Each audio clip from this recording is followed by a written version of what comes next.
Welcome to my channel. My name is Rhea, and in this video we are going to talk about the full moon that is happening on 7th January 2022. So we'll go over Western astrology first, and then towards the end of the video we'll talk about Vedic astrology.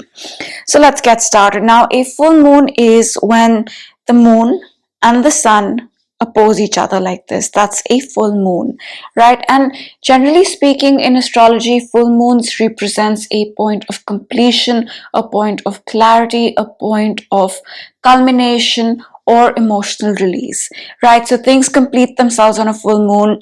One can get more clear about something on a full moon, or it can just be a point where we feel, okay, I'm ready to release this emotionally. That's what a full moon is. And this full moon in Western astrology is in the sign of Cancer, right? You can see it's at 16 degrees of Cancer. Since it is in the sign of Cancer, Cancer themes can be highlighted, right? Cancer is the sign that is ruled by the moon. Cancer is about our emotions. It's about our emotional well-being. It's about nourishment. It's about self-care. It's about spending time with close family and friends. Right? It's also the past. It's the roots that we have. It's the connections that we have. So this moon can touch upon these themes, right? Cancer is also a cardinal sign, and I had mentioned in my last video that cardinal signs start things.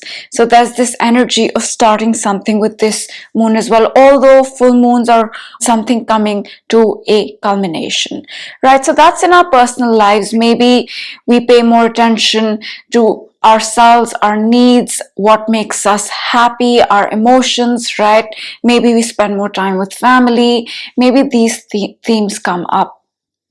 On a global level, again, Cancer themes can be highlighted, right? So on a global level, Cancer can be interpreted as home on a larger scale, right? So what's your home on a larger scale, right? It can be also associated with feeling safe at home. It can be the past connections, the roots that one has in a more larger perspective. Let's just put it that way. So those are the basic themes that can be highlighted. Now, if you are someone who knows your personal chart, pay attention to 16 degrees of Cancer, because that's where these energies will play out for you, that particular house, that particular area of your life. And now we are going to talk about the aspects that are going on with this moon, right? Because the aspects impact the energy of the moon. So the first important aspect that's going on is that the moon is in an opposition with Mercury, right? This one right here is Mercury, and you can see it's in red font, which means Mercury is retrograde. So let's talk about Mercury a little bit. Mercury went retrograde on 29th December. Right, so it's been say 7-8 days since it's been retrograde, and Mercury retrogrades last about 3 weeks, so it will be in retrograde till about 18th 19th of January. And during Mercury retrograde, communication tends to slow down, right? Maybe the email that you're waiting for is taking time. Maybe the communication with someone in the family is a little slow. So communication does tend to slow down with Mercury retrograde. Mercury is also associated with tech, right? So electronics can malfunction during Mercury retrograde. And if you're starting something brand new connected to, communication, maybe it's a marketing project, something like that, it's best to do these things when Mercury is direct. So right now, with Mercury retrograde on this moon, communication can feel slow, right? Things can feel like things are not moving on that front. And it can also be a time where we see things malfunction a little bit, gadgets especially. So that's Mercury retrograde, and it will go direct on 19th of Jan. Mercury retrogrades are also a period of review, right? So we might be reviewing something that has come up in the past before, and now we are taking a second look at that something. Now let's talk about Mercury retrograde in the context of this full moon. So on this full moon, Mercury retrograde is conjunct the sun, and it is opposing the moon, right? And Mercury and the sun, when they are together, it can especially with retrograde, right? It can bring messages, it can bring insights, it can bring some sort of realization, right? So that might be possible on this moon. Maybe we have a realization, maybe we feel like, okay, yeah, this is how I need to do this thing, right? An insight might come about. And Mercury on this moon is in a trine with Uranus. Uranus here is the planet of change, it's the planet of sudden change, it's the planet of science, tech, and innovation. But Uranus is also epiphanies, right? It's insights, it's awakening. And Mercury here is trining it, making a positive aspect with it. And Uranus is considered the higher octave of Mercury. So that energy of that aha moment, or just realizing something, or just, something that you've been trying to figure out but not being able to, and suddenly it gets solved. That is quite possible with this moon, right? And a full moon is a moment of clarity. So this clarity on this moon can come with maybe just a sudden insight, right? And since the sun is in Capricorn and Mercury is retrograding in Capricorn, and the new moon that we had about 14 days ago was in Capricorn, right? Maybe this insight, this epiphany, this sudden realization that we have can help us in taking decisions, in planning, in committing to things, Capricorn, right? So that's something that's going on. So that's all that I wanted to cover regarding Mercury. Now let's move on to the next important aspect. Now another important aspect that's going on with this moon is that both the sun and the moon are squaring Chiron. This right here is Chiron, right? And Chiron is the planet of our wounds, but it's also the planet of self-healing, right? Chiron is the one who healed himself, right? So it's the planet of self-healing, but self-healing that comes through wisdom and knowledge. And a square 90-degree angle in astrology represents friction, right? It represents this pressure point. It represents a challenge point, right? The pressure, the friction, the challenge to change. So what this might be asking us to do is look at our wounds in some way, right? And heal those wounds through accessing the wisdom, the knowledge that's out there. So that's important. But this is a stressful aspect, right? It's a square. So we may need to face some pain, we may need to face some wounds in order to heal ourselves. So if you're feeling not the best, if you're feeling like, okay, why did this happen to me, that sort of thing, right? It's okay, it's what is happening, but the challenge here will be to overcome that feeling and say, okay, you know what, I'm wiser, I'm better, I can heal myself. So that is required from us on this full moon. Now that's the second important aspect. The third important aspect that's going on is that this moon is sextiling Uranus, right? Moon, 60-degree angle with Uranus, and we already discussed the trine to Mercury, but it is also trining the sun. So Uranus is impacting this moon in a positive manner. So that energy that is sudden, that is unexpected, is quite high, but this is a positive aspect. So it shouldn't catch us off guard in a negative way, right? It can just be a sudden change that's unexpected, but it seems to be positive because it is a positive aspect, right? A sextile, something that's supporting us, an unexpected change, an epiphany, an insight, an idea that can support us in some ways. So that's also happening. And let's not forget, so the moon right here is making a 120-degree angle with Neptune. This is Neptune, right? And it is making a 120-degree angle with Neptune. And Neptune is the planet of spirituality, right? It's the most spiritual planet. It's also the planet of confusion, right? And in November into December, Mars here was squaring Neptune. So there was a lot of confusion. But now the moon here is making a positive aspect with Neptune. So what this can mean is that the confusion is much less as it was on the last moon, right? But it can also mean that we can feel more in tune with ourselves, right? We can feel more like I trust myself. I trust my intuition more now, more than, say, a few weeks ago. So that element is there as well. And let's move on and talk about a few more things before we kind of bring this all together. The next thing that I want to touch upon is Venus, right? Venus is now in Aquarius. On the last moon, it was in Capricorn, right? And now it is sextiling Jupiter. Positive aspect between the two benefics. So there is something positive, Jupiter, or some lessons that might come up about Venus, our relationships, our projects, our self-worth, our values, our appearance, right? Something positive there or something to learn there.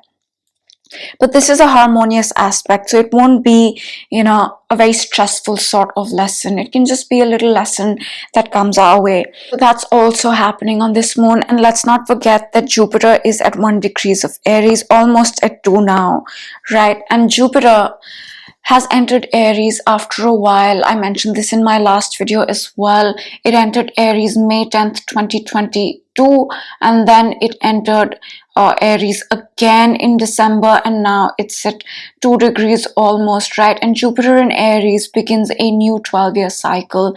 Aries is a cardinal sign. It's all about starting things, and especially this is the energy that's starting this new 12-year cycle. So a lot about new starts as well, which has been going on since the new moon in Capricorn. So I just wanted to touch upon that again, that we're at the beginning of a 12-year cycle. A lot about taking action, a lot about making things happen, right? Jupiter here is also a magnifier.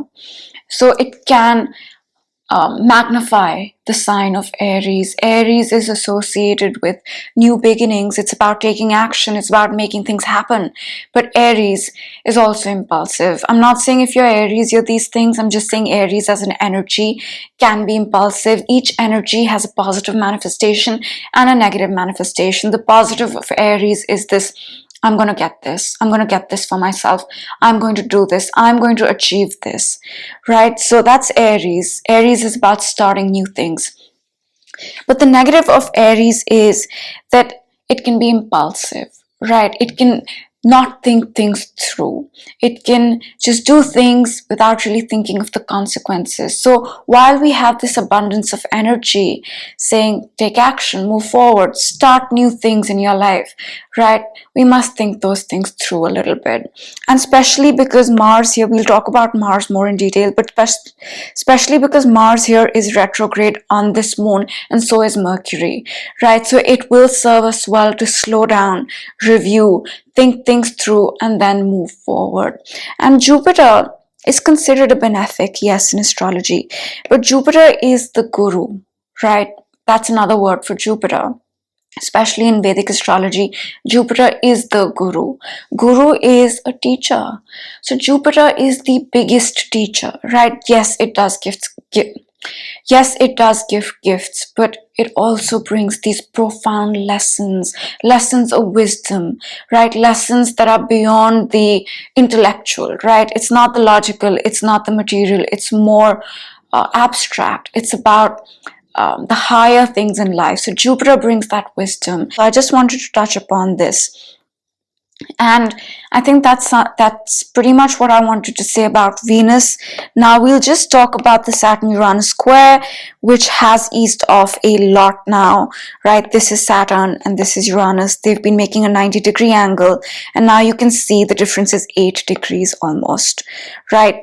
So if you don't know what this is, I'll just give you a background. So since 2021, right, Saturn and Uranus have been making a 90-degree angle, and this happens quite rarely. The last time this happened was the year 2000, before this time.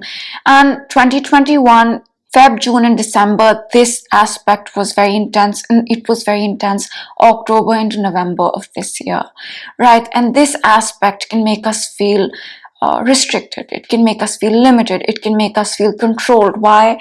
Because Saturn here is the planet of restrictions, limitations, and control, and it is very strong in Aquarius. So in our personal lives, this could have felt This could have felt like some sort of restriction, some sort of limitation, while Uranus is this energy that wants to step into the new, that just wants to break free, right? So this desire to step into the new, but something holding us back. So it was very intense in 2021 and very intense in October and November of this year, and now it's less. So that's how it can manifest in our personal life. So we can feel more free, less restricted maybe. And collectively, this square can bring up themes of science, tech, innovation, quality, rebellion, right? Aquarius themes on one hand, and Taurus themes on the other. Taurus is the finances, right? It's the currencies, it's the economies, it's the food resources, it's the raw materials. So on a collective global level, this square can highlight these themes. So now it is a bit better than it was in the month of October and November, and it was better on the last moon as well, which was about 14 days ago. So that's something I just wanted to mention real quick. And the last thing that I want to touch upon is Mars, right? So let's talk about that. That's Mars. And okay, Mars has been retrograde since October 30th, right around then. And Mars is retrograding in the sign of Gemini. And retrograde means review, right? So in the sign of Gemini, on a collective level, Mars has been bringing up a lot of things connected to Gemini, right? It's been bringing up a lot of information, facts, a lot of stuff connected to social media for us to review, right? Because when Mars went retrograde, it did square Neptune, right? And what was that? What was that about? It was, what are the right facts? What is the right information? Is this the right information? Is that the right information? So on a global level, since October 30th, Mars has brought up a lot of information, a lot of facts, a lot of themes connected to social media especially, right? And it is still doing so. But now it is about to go direct. We'll talk about that in just a moment. So that's on a global level. And on a personal level, Mars retrograde has asked us to put in a lot of energy in one area of our life, right? If you know your charts, look for Gemini 8 to 24 degrees. That's the area that you've been putting in a lot of your efforts, right? If you don't know your chart, pay attention to where you've been putting in a lot of energy since October, even before that. Is it your job? Is it your health? Is it your business? Is it your family? Is it your marriage? What area, right? And that's what Mars has been asking you to review and work on. So with Mars retrograde, right, we've been doing a lot of this work of reviewing things in our personal lives and on a collective level, reviewing information, because Mars has been digging up information that has been extremely highlighted, especially since May of 2020. Right? Themes that have been especially highlighted since May of 2020. Anyway, coming back to this, now that Mars is going to go direct, right? That feeling of feeling maybe frustrated, feeling maybe a little stuck, that can start easing off. It's not going to go direct on the moon. So why I bring this up is because Mars retrograde can make us feel slightly frustrated, right? And Mars is going to go direct on January 12th. So quite soon, few days after this full moon, Mars is going to go direct, and that feeling of feeling maybe stuck or frustrated will start to get better. And whatever work we've put in, right, the background work we've put in, we'll start to see more forward movement regarding that.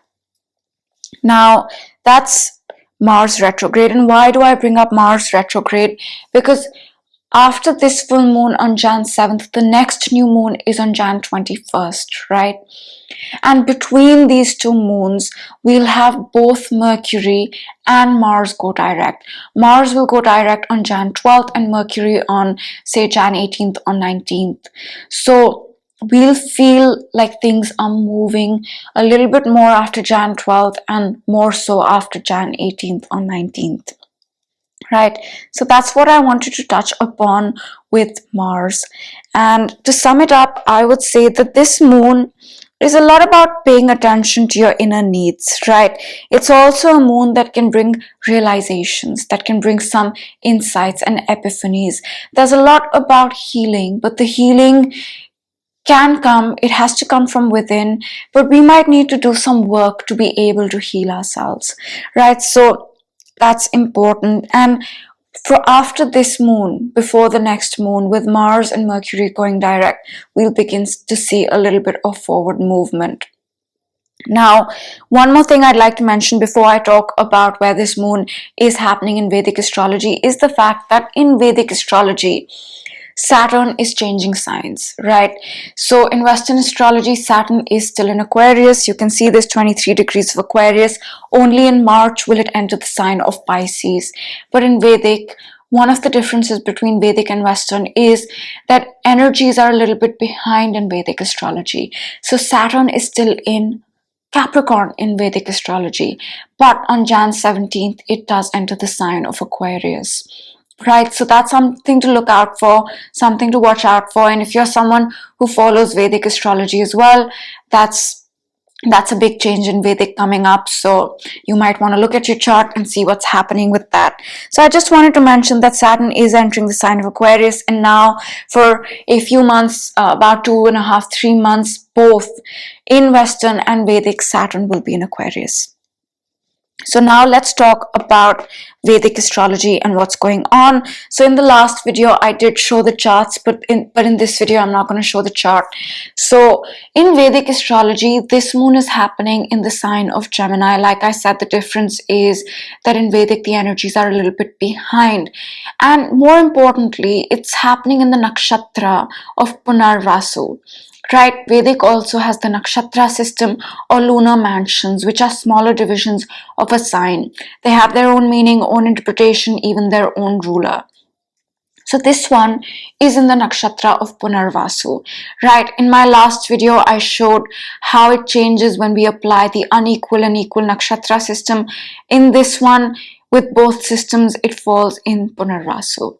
So it is in that nakshatra. This is a Jupiter-ruled nakshatra. So themes of wisdom, of accessing wisdom, of knowledge are very highlighted, right? Punarvasu means the return of light, return of hope. So it signifies this energy that after a tough time, things seem to be opening up, things seem to be getting better. Right, it also implies second chances. So this is the basic theme of this moon. And if you look at Vedic, and if you look at Western, right, we do have the Saturn-Uranus square easing off as well. So maybe the easing up of the restrictions, the fact that Mercury and Mars will get out of retrograde in the next few days, maybe it is a return of the light, return of the hope, right? Maybe it's a second chance at something. So that's what this nakshatra means. It's also a nakshatra which in a very strong way emphasizes recovery, right? Recovery from maybe a tough time, recovery from maybe something you've been through. But the basic gist of this nakshatra is return of hope, return of light, and recovering from something. So recovery and rehab is a big theme that's highlighted in Vedic astrology. And this nakshatra is also associated with safety and security. Very Cancerian themes, right? Cancer is the sign associated with feeling safe, with feeling secure. So Punarvasu has the same sort of energy of emphasizing this need for safety and security. So to sum it up, in Vedic astrology, a lot about hope coming back, a lot about second chances, a lot about recovering from something, a lot about seeing the dawn after a long night, right? A lot about working from a place of wisdom and knowledge. So very similar to Western astrology in the sense of working from a place of wisdom and knowledge, because of that square to Chiron, and safety and security is emphasized, same as Cancer. And it is maybe signifying that after Mars going direct and Mercury going direct before the next new moon, there is something to look forward to, something moving forward. Right, so that's the moon in a nutshell. I hope you enjoyed this video, and now I will see you next time. Have a great day. Bye.